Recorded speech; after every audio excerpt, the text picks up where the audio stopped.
اعوذ باللہ من الشیطان الرجیم بسم اللہ الرحمن الرحیم۔ ناظرین کرام، بڑھاپے میں یہ ایک عمل کرنے والے شخص سے اللہ نے بخشش کا وعدہ فرمایا ہے۔ حضرت علی رضی اللہ تعالی عنہ فرماتے ہیں کہ جو شخص بڑھاپے میں پہنچ چکا ہو اور ہر روز 5 بار یہ عمل کر لیا کرے تو اللہ نے ایسے شخص کے لیے بخشش اور مغفرت کا وعدہ فرمایا ہے۔ بوڑھے شخص کا بخشش والا عمل یہ ہے جو آپ کو اس ویڈیو میں بتانے جا رہا ہوں۔ ناظرین، ترمذی شریف میں ایک حدیث ہے کہ ایک بوڑھا شخص حضرت علی رضی اللہ تعالی عنہ کی خدمت میں حاضر ہوا اور عرض کرنے لگا کہ اے امیر المومنین، میں بہت زیادہ گناہ گار ہوں۔ میں نے اپنی پوری زندگی گناہوں میں گزار دی ہے اور اب یہ گناہوں کا بوجھ مجھے بڑھاپے میں سونے نہیں دیتا۔ میں رات دن بے چین رہتا ہوں۔ خدارا مجھے کوئی ایسا عمل بتا دے کہ جس کے کرنے سے اللہ سبحانہ و تعالی میرے تمام گناہوں کی بخشش اور مغفرت فرما دیں اور مجھ گناہ گار سے راضی ہو جائیں۔ حضرت علی رضی اللہ تعالی عنہ نے فرمایا کہ اے شخص، جو شخص بھی دن میں 5 بار یہ عمل کرتا ہے اس کے تمام گناہ بخش دیے جاتے ہیں، خواہ وہ میدان جنگ سے ہی بھاگا ہوا کیوں نہ ہو۔ پھر آپ رضی اللہ تعالی عنہ نے فرمایا کہ وہ بوڑھے لوگ جن کی عمر زیادہ ہو چکی ہے اور ان کے گناہ اس قدر زیادہ ہیں کہ ان کے گناہوں سے پوری زمین بھر چکی ہے، تو انہیں چاہیے کہ وہ ہر روز یہ دعا 3 مرتبہ پڑھ لیا کریں۔ ایسا کرنے سے ان پر اللہ کی رحمتیں برستی ہیں اور ان کے تمام گناہ معاف ہو جاتے ہیں۔ حضرت علی رضی اللہ تعالی عنہ کا یہ فرمان سن کر وہ شخص خوشی سے جھوم اٹھا، نعرہ تکبیر کہا اور وہاں سے روانہ ہو گیا۔ حضرت علی رضی اللہ تعالی عنہ نے فرمایا کہ جو بھی شخص یہ دعا 5 بار پڑھے گا تو وہ جنت میں داخل ہوگا۔ ناظرین کرام، یوں تو اللہ تبارک و تعالی اپنے بندوں سے 70 ماؤں سے بھی زیادہ محبت کرتا ہے، لیکن کچھ گناہ ایسے بھی ہیں کہ جن کے سبب اللہ سبحانہ و تعالی بندوں پر غضبناک ہو جاتا ہے اور ان سے نفرت کا اظہار بھی فرماتا ہے۔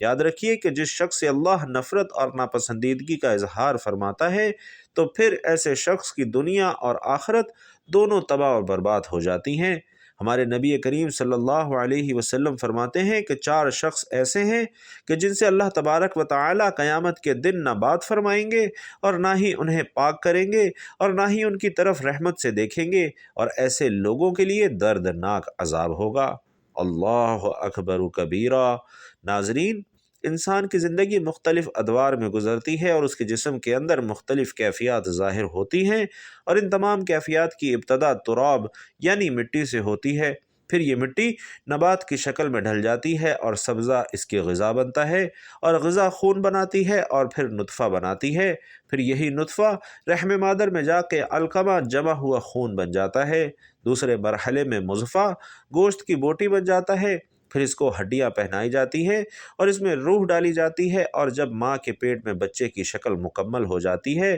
تو اس کو جنین کہا جاتا ہے، اور پھر جب حمل واضح ہو جاتا ہے تو اس کو ولید کہا جاتا ہے۔ جب ماں کا دودھ پینے لگے تو اسے رضیع کہتے ہیں۔ جب ٹھوس غذا کھانے لگے تو اس کو فطیم کہتے ہیں۔ جب کھیلنے کودنے کی عمر کو پہنچ جائے تو اس کو صبی کہتے ہیں۔ آنکھوں کو بھانے لگے تو اسے غلام کہتے ہیں۔ چہرے پر سبزہ یعنی داڑھی پھوٹنے لگے تو اس کو مراحق کہتے ہیں۔ جب بلوغت کو پہنچ جائے تو بالغ کہتے ہیں۔ جوان ہو جائے تو شاب کہتے ہیں۔ عمر پختہ ہو جائے تو رجل کہتے ہیں۔ جب 30 سال کی عمر ہو جائے تو کہول کہتے ہیں۔ 40 سال کی عمر ہو جائے تو شیخ کہلاتا ہے۔ 60 سال کی عمر ہو تو شیخ فانی، اور عمر ڈھلتے ڈھلتے جب موت کی دہلیز پر پہنچ جائے، ہڈیاں کمزور ہو جائیں، جسم لاغر ہو جائے اور حافظہ کمزور ہو جائے تو اس کو ارذل عمر کہتے ہیں۔ اور ان سب کے بعد بالآخر وہ میت ہو جاتا ہے، اور مرنے کے بعد پھر سے تراب یعنی مٹی ہو جاتا ہے، یعنی مٹی سے اس کی ابتدا ہوئی اور پھر بالآخر مٹی ہی بن جاتا ہے۔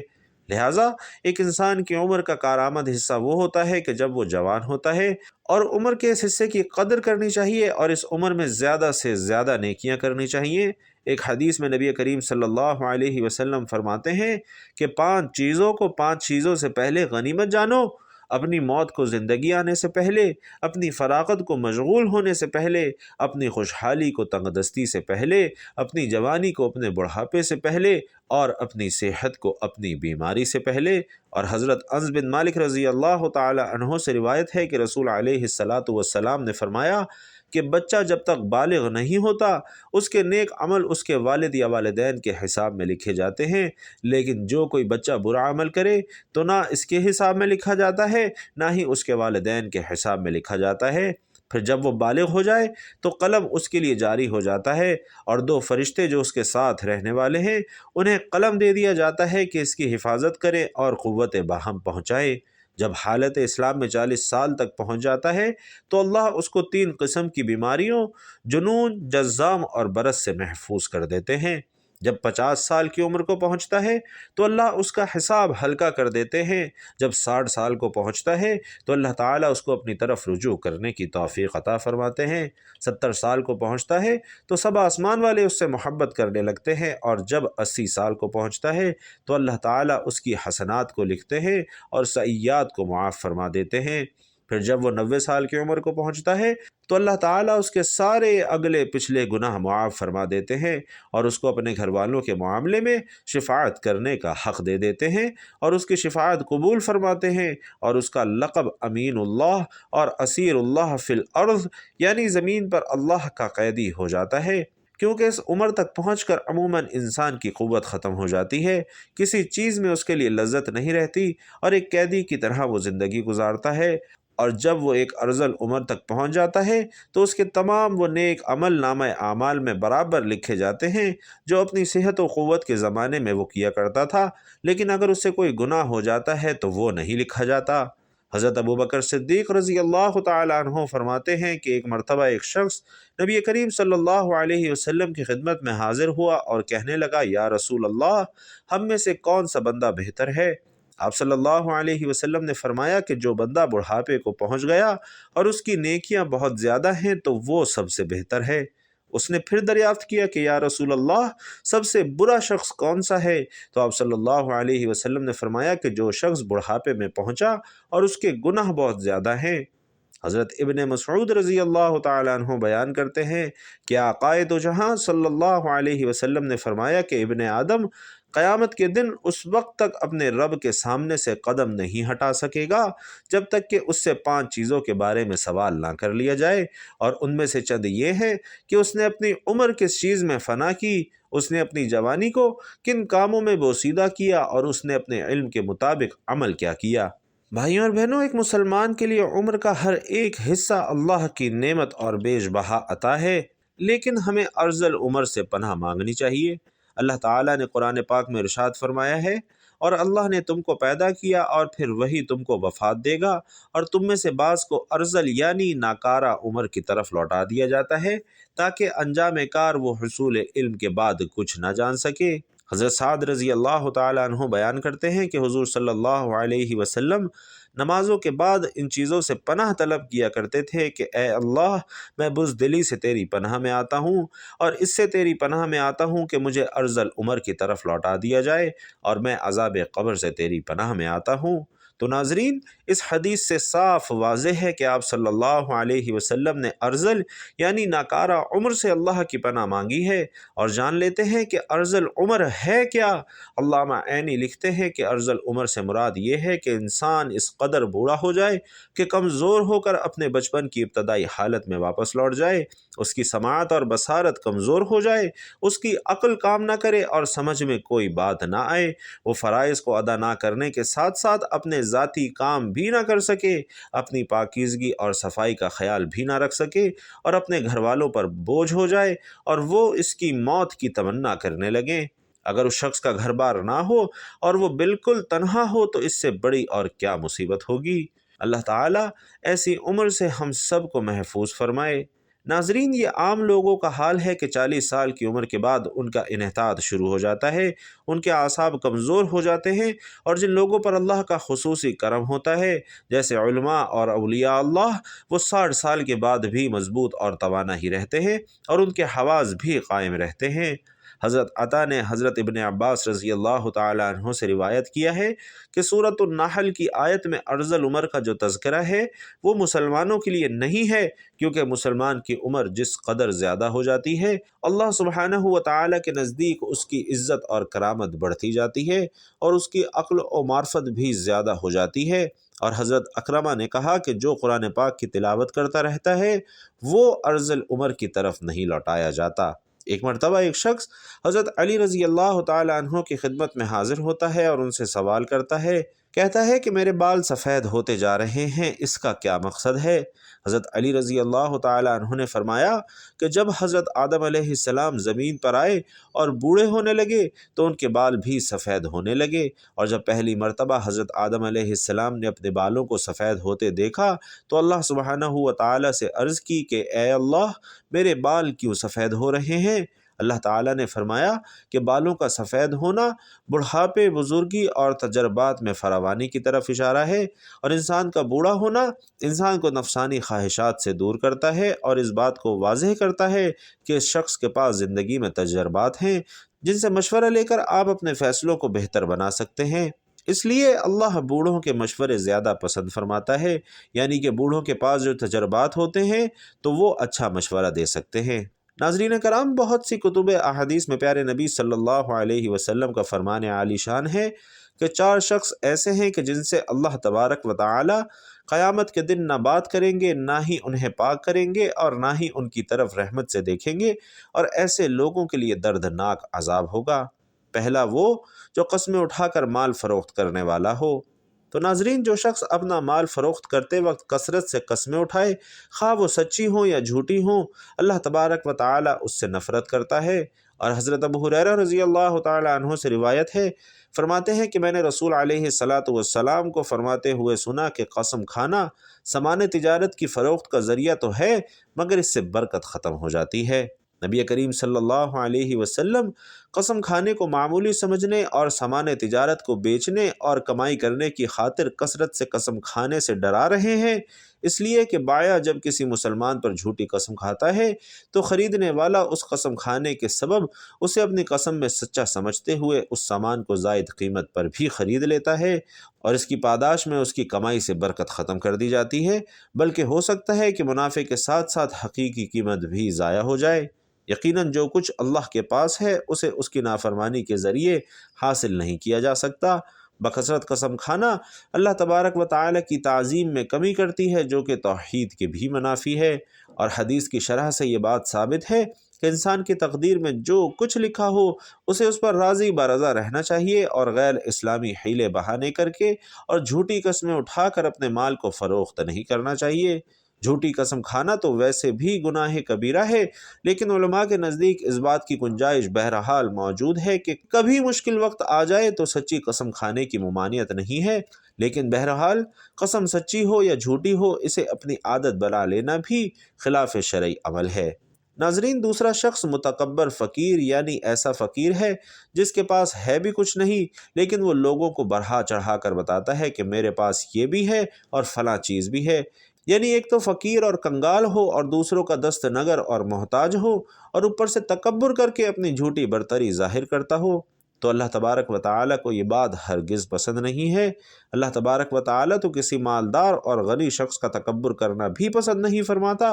تو پھر فقیر اور محتاج کرے جو کہ ہے بھی کبر اور برتری کے اسباب سے محروم، گویا کہ یہ شخص اپنے عمل سے ثابت کر رہا ہے کہ یہ احکام الہی اور خشیت الہی سے بے نیاز ہے، لہٰذا اللہ کے نزدیک ایسے شخص کا تکبر کرنا مالدار آدمی سے زیادہ قبیح ہے۔ ناظرین، تیسرا شخص وہ بوڑھا زانی ہے جسے اللہ تبارک و تعالی کو نفرت ہے۔ بڑھاپے میں زنا کرنے کا مطلب یہ ہے کہ اس کا مزاج تو انتہائی بگڑا ہوا ہے اور اس کا دل اللہ کے خوف سے بالکل خالی ہے۔ اہل علم نے لکھا ہے کہ زنا کے محرکات عموماً شباب، حرارت غریرہ، قلت معرفت، غلبہ شہوت، ضعف عقل اور کم عمری ہیں، اور یہ تمام کے تمام اسباب اور محرکات بڑھاپے میں ختم ہو جاتے ہیں۔ جوانی کی ایک طویل عمر گزرنے کے بعد متعدد تجربات کے حصول سے انسان کی عقل کامل ہو جاتی ہے، لہٰذا اس میں جمع کے اسباب اور عورتوں کی شہوت کم پڑ جاتی ہے۔ اب اس کی بچی کچی شہوت کو پورا کرنے کے لیے اس کے پاس حلال ذریعہ یعنی اس کی بیوی موجود ہوتی ہے، لہٰذا اگر اب بھی وہ زنا کرتا ہے تو اس کا مطلب صرف یہی ہے کہ وہ ہڑ درم ہے اور اس کے اندر خشیت الہی نام کی کوئی چیز باقی نہیں ہے۔ مسلم شریف کی ایک اور حدیث میں ہے کہ حضرت ابو ہریرہ رضی اللہ تعالی عنہ کہتے ہیں رسول علیہ الصلاۃ والسلام نے فرمایا کہ 3 شخص ہیں جن سے اللہ قیامت کے دن کلام نہیں کرے گا، یعنی یا تو رضا اور خوشنودی کا کلام نہیں کرے گا یا بالکل ہی کوئی کلام نہیں کرے گا، نہ ان کی تعریف و ستائش کرے گا، اور ایک روایت میں یہ الفاظ بھی ہیں اور نہ ان کی طرف دیکھے گا اور ان کے لیے دردناک عذاب ہوگا۔ ایک تو زنا کار بڈھا، دوسرا جھوٹا بادشاہ، اور تیسرا تکبر کرنے والا مفلس۔ ناظرین، چوتھا شخص وہ ظالم حکمران ہے جس سے اللہ نفرت کا اظہار فرماتے ہیں۔ اللہ پاک نے اسے حکومت دی، زمین پر اختیارات دیے تاکہ یہ اللہ کی زمین پر اس کے بندوں کے درمیان عدل و انصاف کرے، مگر اس کا معاملہ برعکس رہا۔ اس نے اپنے اختیارات کا ناجائز فائدہ اٹھایا اور اللہ کے بندوں پر ظلم و ستم ڈھائے، اپنی حکومت کے نشے میں اس قدر غرق ہوا کہ منعم حقیقی بادشاہوں کے بادشاہ یعنی اللہ تبارک و تعالی کو ہی بھلا بیٹھا، لہٰذا یہ اللہ کے یہاں قابل نفرت اور مبغوض ٹھہرا۔ حالانکہ اگر یہ اللہ کے ڈر سے عدل و انصاف کا دامن پکڑ لیتا تو یہ اللہ کا نیک بندہ اور ولی ہو جاتا اور اللہ تبارک و تعالی اسے روز قیامت اپنے عرش کا سایہ نصیب کرتا۔ رسول علیہ الصلاۃ والسلام فرماتے ہیں کہ انسان کی تقدیر میں اس کا حصہ زنا لکھ دیا گیا ہے جس کو وہ ہر حال میں انجام دے گا، تو آنکھوں کا زنا دیکھنا ہے، کانوں کا زنا سننا ہے، زبان کا زنا بات کرنا ہے، ہاتھ کا زنا پکڑنا اور چھونا ہے، اور پاؤں کا زنا بدکاری کی جانب جانا ہے، جبکہ دل کا زنا خواہش اور تمنا ہے، اور شرمگاہ ان باتوں کو سچ کرتی ہے یا پھر جھوٹ کرتی ہے۔ تو ناظرین محترم، مذکورہ بالا حدیث کی روشنی میں محدثین کرام نے زنا کی جو 2 اقسام بیان کی ہیں، زنا کی پہلی قسم جو بیان کی گئی ہے وہ فعلی زنا ہے، یعنی اجنبی مرد کا اجنبی عورت سے جنسی عمل کرنا فعلی زنا کہلاتا ہے، اور اس کی چند مزید ایک صورتیں ہیں، یعنی شادی شدہ اور غیر شادی شدہ کا زنا، اپنے ہی محارم سے زنا، اجنبیہ سے زنا، بوڑھے آدمی کا زنا، زنا بالجبر یعنی زبردستی کا زنا۔ لہٰذا ان صورتوں میں زنا کرنے والا شخص مرد اور عورت اگر تو شادی شدہ ہیں اور اپنے اقرار اور گواہان شرعی کی ثبوت سے زنا ثابت ہونے پر رجم کیا جائے گا، اور اگر غیر شادی شدہ ہے تو 100 کوڑے لگائے جائیں گے۔ جبکہ زنا کی دوسری قسم مجازی زنا ہے، اور جان لیجئے کہ یہ فعلاً یعنی عملاً زنا تو نہیں ہے، لیکن زنا فعلی کی ابتدائی سیڑھیوں میں سے ہے، اور علماء کرام زنا مجازی کی 5 اقسام بیان کرتے ہیں، اور ان میں پہلی قسم زنا العین ہے، اور اس کا مطلب ہے نامحرم مرد کا نامحرم عورت کی جانب شہوت کی نظر سے دیکھنا، اور نامحرم عورت کا نامحرم مرد کی جانب شہوت کی نظر سے دیکھنا۔ اس کو آنکھوں کا زنا بھی کہا جاتا ہے۔ اس کی دوسری قسم زنا الاذن والسماع ہے، یعنی نامحرم مرد کا نامحرم عورت کی بات شہوت سے سننا، اور نامحرم عورت کا نامحرم مرد کی بات شہوت سے سننا زنا الاسم والسماع کہلاتا ہے، اور اسے کانوں کا زنا بھی کہا جاتا ہے۔ مجازی زنا کی تیسری قسم زنا باللسان ہے، یعنی نامحرم مرد کا نامحرم عورت کے ساتھ شہوت والی اور غلط بات کرنا، اور اسی طرح نامحرم عورت کا نامحرم مرد کے ساتھ شہوت والی اور غلط بات کرنا، اور اس مجازی زنا کی قسم کو زبان کا زنا بھی کہا جاتا ہے۔ مجازی زنا کی چوتھی قسم زنا الارکان ہے، یعنی نامحرم مرد کا نامحرم عورت کو شہوت سے چھونا، اور نامحرم عورت کا نامحرم مرد کو شہوت سے چھونا، اور یہ ہاتھ پاؤں کا زنا بھی کہلاتا ہے۔ جبکہ مجازی زنا کی 5ویں قسم زنا الکفر بالقلب ہے، یعنی نامحرم مرد کا دل و دماغ میں نامحرم عورت کے بارے میں غلط خیال لانا، اور اسی طرح نامحرم عورت کا دل و دماغ میں نامحرم مرد کے بارے میں غلط خیال لانا، اور اسے دل و دماغ کا زنا بھی کہا جاتا ہے۔ اور بھائیوں اور بہنوں، جان لیجئے کہ آج کے سوشل میڈیا کے دور میں مجازی زنا بہت عام ہو چکا ہے، جس سے بچنے کی ہمیں اشد ضرورت ہے۔ یاد رکھیے کہ مجازی زنا کی صورت میں انسان گناہ گار ہوتا ہے، اور اس گناہ کا کفارہ صرف توبہ اور استغفار ہے۔ ترمذی شریف کی روایت ہے کہ ایک بوڑھا شخص حضرت علی رضی اللہ تعالی عنہ کی خدمت میں حاضر ہوا اور عرض کرنے لگا، یا علی رضی اللہ تعالی عنہ، میں بے حد گناہ گار ہوں، میری ساری زندگی گناہوں کی دلدل میں ہی گزری ہے، اور اب مجھے اپنے گناہوں کے بوجھ کی سبب راتوں کو نیند نہیں آتی، ہر لمحہ میرے لیے مشکل سے مشکل تر ہوتا جا رہا ہے، ہر وقت خوف زدہ رہتا ہوں کہ نہ جانے کب زندگی کی پتنگ کٹ جائے اور میرے گناہ مجھے جہنم کی آگ میں لے جائیں۔ وہ شخص دست ادب جوڑ کر حضرت علی رضی اللہ تعالی عنہ سے عرض کرنے لگا کہ یا علی، کیا کوئی ایسا بھی عمل ہے کہ جس کو کرنے کے بعد میرے گناہ معاف ہو جائیں؟ حضرت علی رضی اللہ تعالی عنہ نے جب یہ سنا تو فرمانے لگے کہ اے شخص، کیا تم نہیں جانتے کہ اللہ کتنا رحمان اور رحیم ہے، اور کیا تم اللہ کی رحمت سے مایوس ہو گئے ہو؟ اے شخص، یاد رکھو کہ تم عمل کرنے کے بعد گناہوں کی معافی کی بات کر رہے ہو، جبکہ میرا رب اتنا غفور الرحیم ہے کہ جو عمل میں تمہیں بتانے والا ہوں، تم اس عمل کو کرنے جاؤ گے تو جانے سے پہلے پہلے اللہ تمہارے تمام گناہوں کو معاف فرما دے گا۔ اس شخص نے عرض کیا کہ اے علی، وہ کون سا عمل ہے؟ تو حضرت علی رضی اللہ تعالی عنہ نے فرمایا کہ اے شخص، یاد رکھو کہ وہ عمل نماز ہے۔ جب ایک مسلمان صدق دل سے نماز کے لیے کھڑا ہوتا ہے اور نماز کو پڑھنا شروع کرتا ہے تو اللہ تبارک و تعالی فرشتوں سے فرماتا ہے کہ جاؤ، یہ میرا بندہ میری عبادت کر رہا ہے، اس کے سارے گناہ اس سے جدا کر لو تاکہ یہ اچھی طرح سے گناہوں سے پاک صاف ہو کر میری عبادت کر سکے۔ جب انسان اپنی نماز پڑھ چکا ہوتا ہے اور اپنے گھر کی جانب جانے لگتا ہے تو فرشتے اللہ سبحانہ و تعالی سے کہتے ہیں کہ اے پاک پروردگار، اب اس کے گناہ اس کے نامہ اعمال میں لکھ دیں۔ تو اللہ سبحانہ و تعالی فرماتے ہیں کہ میں معاف کی ہوئی چیز کو یاد نہیں کرتا، اب اس کے گناہوں کو اس سے جدا ہی رہنے دو، گناہوں کو اس سے جدا ہی رہنے دو۔ پھر حضرت علی رضی اللہ تعالی عنہ نے فرمایا کہ میں نے نبی کریم صلی اللہ علیہ وسلم سے سنا ہے کہ جو شخص یہ دعا رات کو سونے سے پہلے 3 بار پڑھ لیتا ہے تو اللہ سبحانہ و تعالی اس کے تمام گناہوں کو معاف فرما دیتا ہے، چاہے وہ شخص میدان جنگ سے ہی بھاگا ہوا کیوں نہ ہو، اور چاہے اس کے گناہ زمین سے آسمان تک ہی کیوں نہ بھر چکے ہوں۔ اور وہ دعا یہ ہے، استغفر اللہ الذی لا الہ الا هو الحی القیوم واتوب الیہ۔ اللہ تبارک و تعالی سے دعا ہے کہ نیکی کی بات ہم سب کو سننے، سمجھنے اور اس پر عمل کرنے کی طاقت اور توفیق مرحمت فرمائے۔ میرا سنانا اور آپ کا سننا اپنی بارگاہ میں قبول و منظور فرمائے، آمین یا رب العالمین۔ ناظرین کرام، آخر میں آپ سے گزارش کروں گا کہ ہماری معلوماتی اصلاحی ویڈیو آپ کو پسند آئی ہو تو کمنٹ باکس میں ایک مرتبہ صدق دل اور خلوص نیت سے سبحان اللہ ضرور لکھتے جائیے گا۔ السلام علیکم ورحمۃ اللہ۔